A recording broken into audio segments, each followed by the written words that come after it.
everyone, welcome back to Jen's Hangout. If you're new here, welcome. And if you're returning, I love you guys so much. You know that. What is today? Today is Mask Monday. Woot woot. So that's my thumbnail. We are doing a mask that I got from Shop Miss A. Sorry. There's a reason for that. This week is going to kind of be a Shop Miss A type of week, except for Friday, obviously.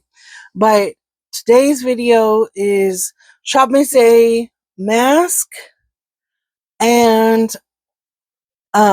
makeup history. We're gonna pick that back up. And then Wednesday, I am going to, for my whatever Wednesday, I'm going to do a full face other than powder because I used up all of my Shop Miss A powder I didn't realize I had. But a full face of Shop Miss A, my favorite products from them, for a whatever Wednesday. I have squirrel brain. I'm so sorry. I do have on my under eyes, I have the Laneige sleeping mask, but this is a 15-minute mask. So we're going to slap this bad boy on, and then we're going to get into the makeup history. So super excited for that. And Coda is moving my table that has my computer on it. All I see is my computer kind of move this way a little bit. This is the Nourishing Care face mask with guava. And it's supposed to be revitalizing nutrition for radiant skin. So I really and truly have yet to have a bad mask from Shop Miss A. And none of this is sponsored, you guys. If they sponsored me, oh my gosh, I would be ecstatic. Like over the flipping moon. This particular face mask is not the AOA brand. But you can get it on the Shop Miss A site. So always rub the extra in and then cut to fit.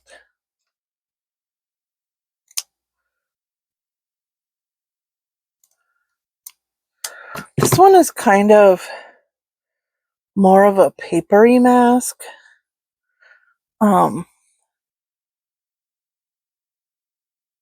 Still very lightweight, very comfortable. So there we go. Okay. I forgot to tell you who it's by. It's by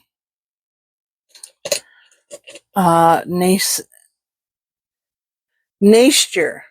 It's supposed to be natural and moisture. So that's what it looks like. I will put the extra in my little tub. Let's get into the history. So I think last time we left off right around the Middle Ages, but I'm going to start off with a couple little tidbits in the 1st century. Then we're going to go into the 11th century, 14th, and then so on. So, it was...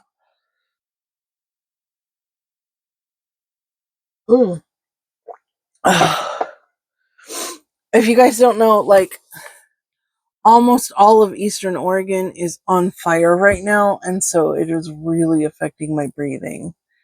And so it sucks. Things are getting better though.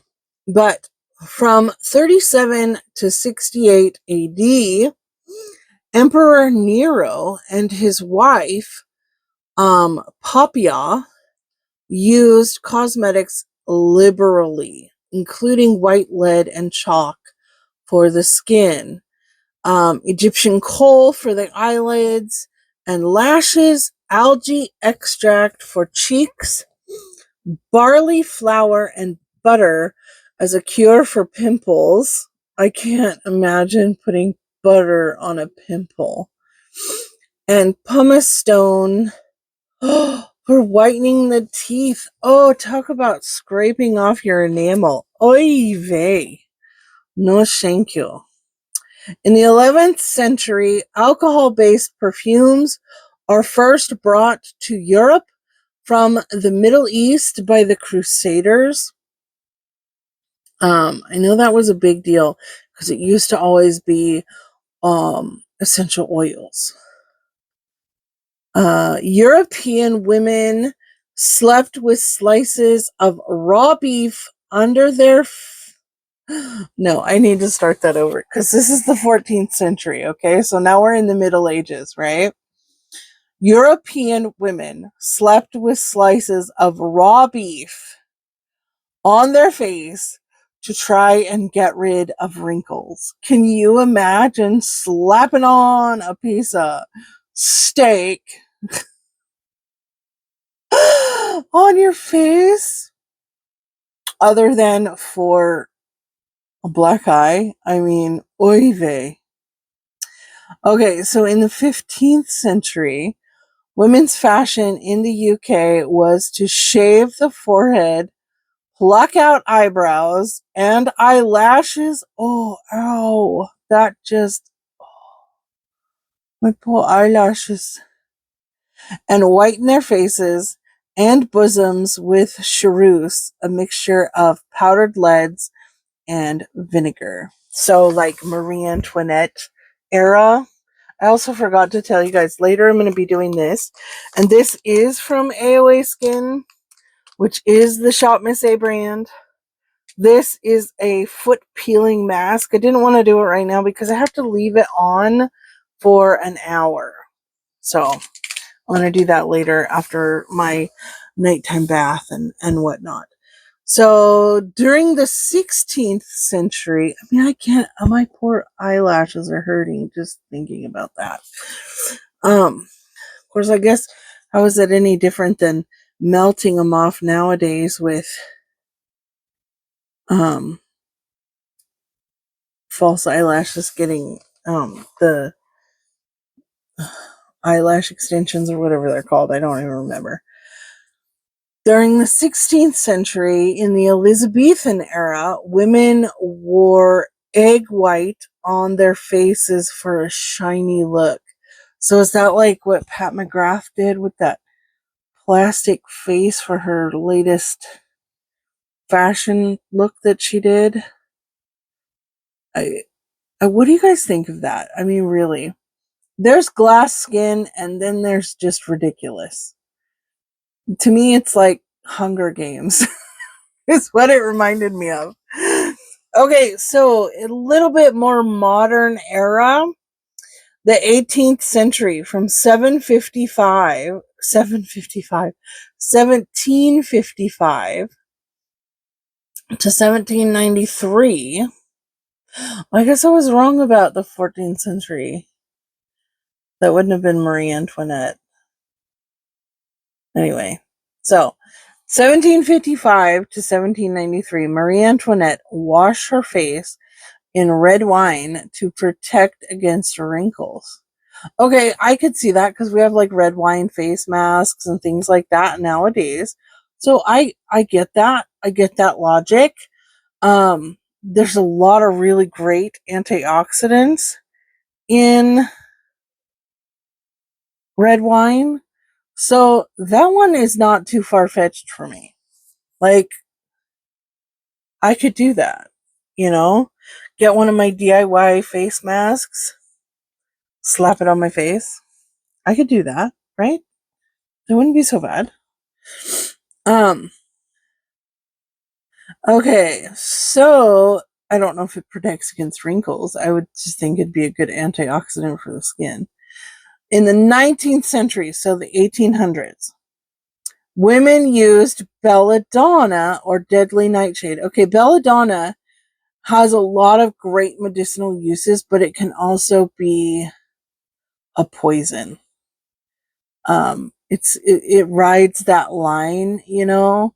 Like my husband was given belladonna from the doctor. He got a really bad stomach thing. It was when we were first married, so over 20 years ago. But it's a really good sedative, and it's a good anti-inflammatory. So when you have a lot of nausea, which is what he was having, it kind of slowed things down, settled things down, and allowed him to rest and get over this really bad stomach virus that he had. But even then, he took it as directed, and it was still a bit too much for him. So he ended up having to cut down the dose. But women used belladonna or deadly nightshade. Did you also know that potatoes and tomatoes are nightshades? To make their eyes more luminous. Despite the knowledge that it was poisonous, the product would dilate the pupils. So not much difference than our Visine drops or something.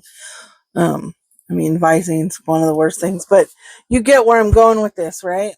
And by the way, I have a real plant in here now. I think I'm going to move it up there though. 1889, the modern era is starting to dawn. Hallelujah, this product is invented. First deodorant developed in cream form by a mom and inventor, Edna Murphy, in Philadelphia. She called the product Mum. Can we just give her a round of applause? Because hollow frickin' Luya. I mean, yes, we like deodorant. We don't like stink. Okay, so this brings us into the early 1900s. So, I think I'm just going to keep going until we get to the modern era, and then that will let this marinate a little bit. 20th century and beyond. So the early 1900s, arsenic preparations were thought to be the best cure for freckles. Can you believe that? We used to hate freckles, and now we love them. I think it definitely goes in cycles. 1907, but can you imagine putting arsenic on your face? Hoy vey. Of course, they used to drink mercury because they thought it cured things. 1907, the first synthetic hair dye was created by French chemist Eugene Schoulier. I'm so sorry I butchered that. Okay. Thank you for hair dye. As you know, I am a fan. 1920s. Coco Chanel, oh, the queen of the queens, is seen with a tan on the Duke of Westminster's yacht. Having a suntan becomes more popular as a result.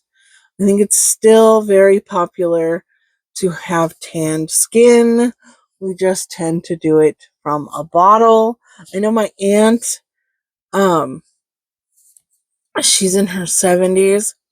She told me stories of her and her friends when they were in high school in the 60s, using iodine and baby oil to create a tanned look on their bodies. Which, I mean, I guess that's better than some of the other stuff you could be using. My mother was just a fan of going to the beach and smearing on the baby oil hence why my body is covered in freckles and moles, and we have to get them checked constantly. Now we're both very sun conscious, but we would go and we would lay out at the beach for hours in the sun with baby oil and blister. Oh, so 1922, Tutankhamun's tomb is opened by British archaeologist Howard Carter and his team of workers. Numerous pots of highly perfumed pomade are discovered, smelling nearly as good then as when they were first made. That's because those oils, man, they hold on to the scent. And I know they used to use beeswax and honey. And, honey doesn't have an expiration date. It just crystallizes and you can still use it. It's perfectly good. Vinegar also does not have an expiration date. It's the plastic bottles they're in. Oh, it's so funny. Okay. Anyway. World War II. Okay, so really, this is like, the 40s. Special licenses are issued to allow manufacturers to produce makeup to boost morale among women. So you have you know, oh, what's her name? The Rivet gal. Anyway, with her bright red lipstick. The war leads to the development of synthetic detergents that formed the basis of modern shampoos, toothpaste, sunscreen products for servicemen, and skin protection products for female factory workers. On 17th of May, 1945, the Perfumery and Toilet Preparations Manufacturers section of the London Chamber of Commerce voted for a single organization for the industry. Thus, the Toilet Preparations and Perfumery Manufacturers Federation of Great Britain, which eventually became the CTPA, was formed on the 1st of October. The first general meeting of the new federation was held. The 1950s, 98% of American women wore lipstick, only 96% brushed their teeth. Okay, that's funny. 1952, inspired by the ballpoint pen, the first roll-on deodorant was introduced. 1952, the UK Cosmetics Industry Association changed its name to the Toilet Preparations Federation, the TPF.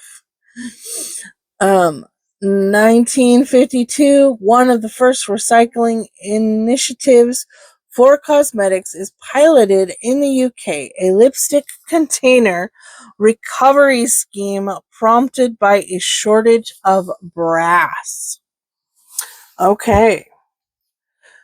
Too much ammunition is being made, I guess. Even though I think that was more, well, yeah, more towards the Korean War at that point. 1962, Comité de Liaison de la Parfumerie, COLIPA, COLIPA, the precursor to Cosmetics Europe, the present-day trade association for the European personal care industry, is founded. 1965, the first aerosol deodorant is introduced worldwide. 1978, the year I was born, TPF changes its name for the final time to Cosmetic Toiletry and Perfumery Association, CTPA, to be clear about the industry it represents. 1993, the launch of the industry charity Look Good, Feel Better, which was set up to help support people dealing with the emotional and visual side effects of cancer treatment. Okay, that's a cool charity. I need to look into that one more. 1997, in the UK, testing of cosmetic products on animals ceased after a voluntary initiative by industry, which led to all licenses for testing cosmetic products to be withdrawn. Now, mind you, this page that I am looking at is a UK page. So it's going to be more UK and European based information because obviously there's still animal testing in China. There's still a lot of animal testing, very sadly, here in the United States. We need to get away from it. The EU in 2004 follows the UK by putting in place the first stage of its bans on the testing of cosmetic products and ingredients on animals. Oh, it's sad that it took that freaking long. It's even sadder that it's still happening here in America and in Asia.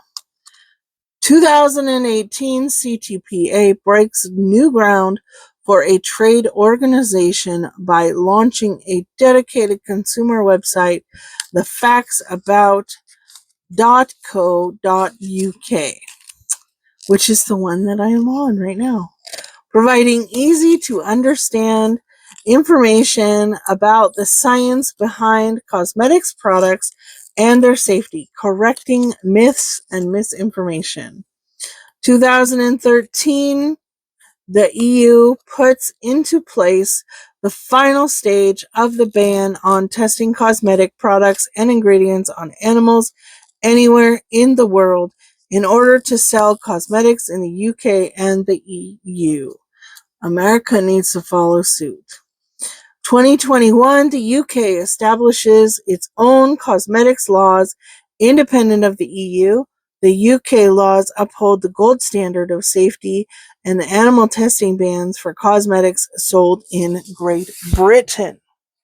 America needs to follow suit when it comes to the European and UK bans on animal testing as well as chemicals that are banned, because it is ridiculous that companies will make European approved products and then the same products for here in America are made with some pretty horrendous chemicals. So that's it for this round of cosmetic history. Let me know what you guys think. I hope you guys all have a wonderful, fantastic week. Please check out Wednesday's video. I'm super excited about it. A really dear friend of mine inspired me to do this because she was asking me about my favorite lashes, and well, here we go down that rabbit hole. So, blessings to you all. I love you guys so much. This was a really great mask. My face feels really good now. So, I will see you guys on Wednesday, and I love you guys so much. Bye.